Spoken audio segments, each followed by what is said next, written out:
Oh ragazzuoli, allora, ciao ragazzi,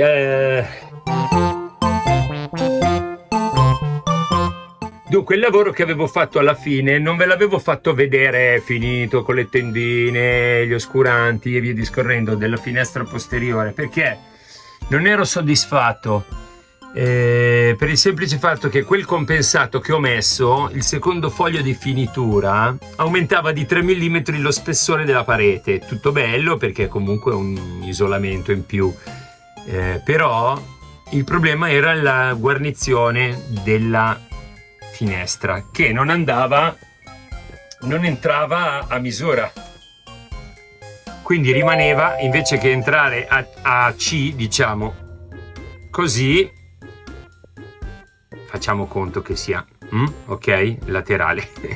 Invece che entrare così, la parete era un po' più spessa, lei è di misura, per cui cosa succedeva? Che faceva questo, si apriva a papera e di conseguenza dentro chi se ne frega, tanto è asciutto e tutto fila liscio. Fuori, diluvio universale. Questa fate conto che è la parte superiore, capito? Quindi fa così, immaginate l'acqua, effetto grondaia. Allora, non soddisfatto, cosa ho fatto? Ho riempito di silicone tra questa patella a grondaia e la parete del camper. Una merda, un lavoro di merda. Tra l'altro sono andato sul lago di Garda per Pasqua. Acqua, ma un'acqua, una roba. 3 giorni di diluvio universale. Ho visto una papera chiedere aiuto, quindi ha retto, perché ha retto, però sono tornato a casa, ci ho messo le mani, poccio dicono a Reggio Emilia, un poccio. Per cui ho rismontato tutto come uno psicopatico, ho intagliato il compensato di finitura a misura di dove ci saranno poi la zanzariera, il rullo della zanzariera e il rullo dell'oscurante, più i 2 montantini laterali, quindi dovrebbe, se ho preso le misure giuste, andare a filo.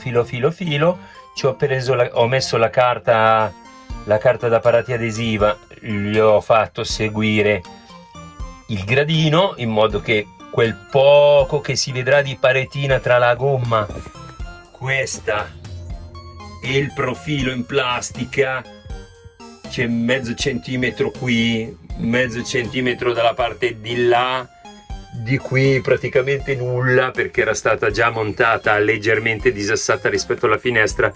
Io ho seguito i buchi originali perché non voglio fare dei buchi ulteriori a 2-3 mm dal buco originale, perché succede che si sfonda quella parte di legno che c'è tra il buco originale e quello non, e si allargano inesorabilmente. Dopo bisogna prendere la stecchina di legno, il Vinavil, infilarla, tagliarla, pareggiarla, ma non è mai un legno sano. Di conseguenza, se si riesce ad evitare, se si fa il lavoro di Vinavil e bacchettina di legno per poi riandare lì, ci può stare, ma se si va 2 mm a destra, a sinistra, sopra, sotto, io preferisco non farlo. Poi de gustibus sputacchiandum est. Quindi non sputare mai sui gusti altrui, dice mio suocero, e c'ha tutte le ragioni del mondo, e di conseguenza ho preferito fare così. Ho ritolto tutto il terostat nuovo che avevo messo, ho ripulito perché mi era venuta la malsana idea di mettere una patina di silicone sui legnetti per evitare che potessero eventualmente essere intaccati da qualche goccia d'acqua filtrante.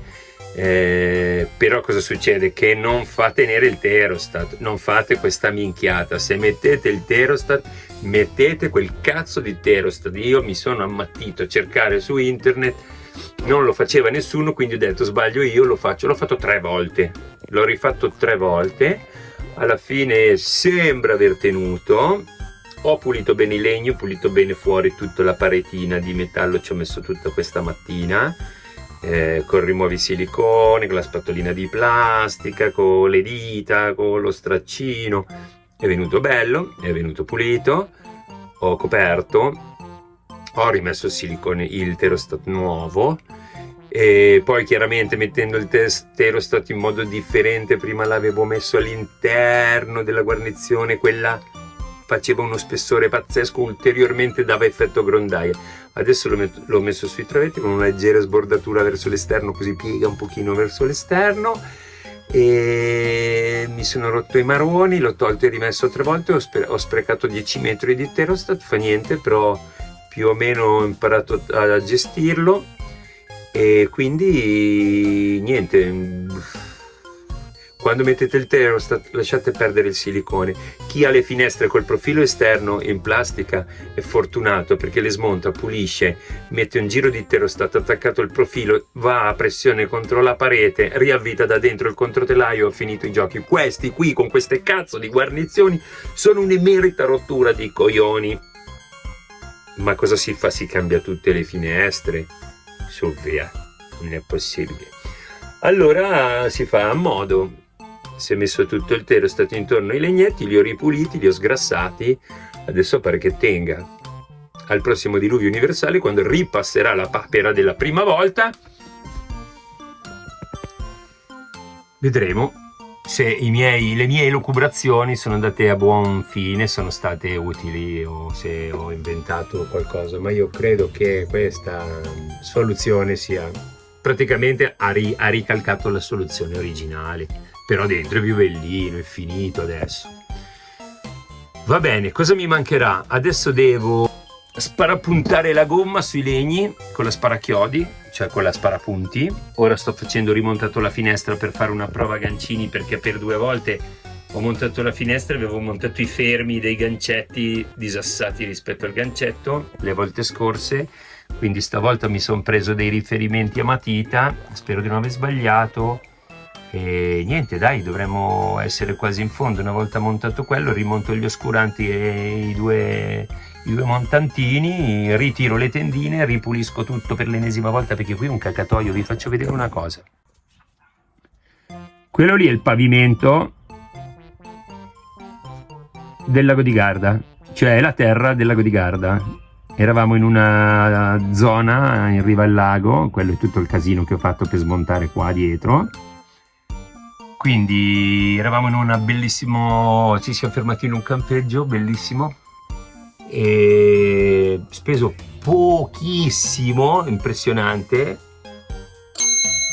tipo 20 euro al giorno, poco più di 20 euro al giorno, 2 persone, un camper, un cane, e ci hanno anche regalato un ingresso alla spa, libidinosissimo. Comunque, rimontate tutto no, vi stavo facendo vedere il pavimento, perché quello lì, siccome ha piovuto 3 giorni di fila, quando siamo arrivati c'era un'erbetta meravigliosa, quando siamo venuti via c'era del fango, e quindi sali, scendi, sali, scarpe, cane, scarpe, a terra gli stracci, gli stropinacci, arginare il fango non è stato possibile. Quindi adesso il buon Luchino si mette e ripulisce tutto il cazzo di pavimento, tanto deve anche controllare che sia a posto, e si rifà quel lavoretto lì, visto che è sabato e solitamente non c'ha una mazza da fare.